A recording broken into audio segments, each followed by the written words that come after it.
Bonjour à tous et bienvenue chez Ponticelli Entreprises, les experts du levage et de la maintenance industrielle. On va aller à la rencontre de Mathieu l'apprenti et Ludovic son tuteur.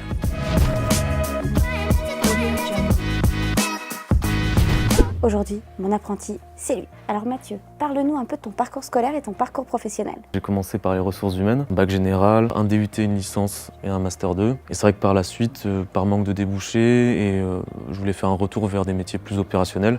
C'est là où je me suis orienté vers le domaine de la chaudronnerie pour m'éloigner un peu des fonctions support et retourner vers plus d'opérationnel. Et c'est vrai que c'est une façon d'étudier, de gagner en expérience qui me plaît beaucoup et je ne me voyais pas poursuivre toute une année à l'école. C'est quoi ton rôle dans l'entreprise? Je travaille à la cellule arrêt et intervention. Donc l'activité consiste en fait à répondre à un appel d'offres d'un client pour des travaux. Donc on va chiffrer, on va vraiment dire comment on va faire, dans quel délai et avec quels moyens. Et ensuite, si on est pris sur cet appel d'offres, on met en place ce que l'on a prévu chez le client.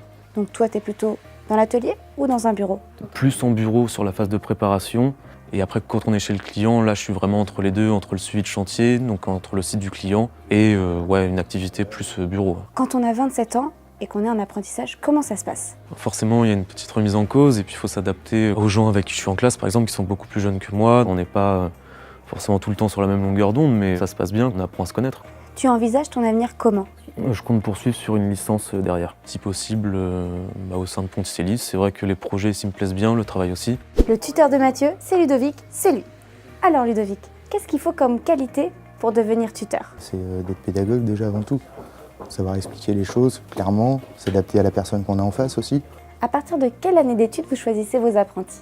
Donc on commence à partir du BEP, donc ça se passe en atelier, BEP, Bac Pro et ensuite BTS. Et au-delà, il y a les écoles d'ingénieurs.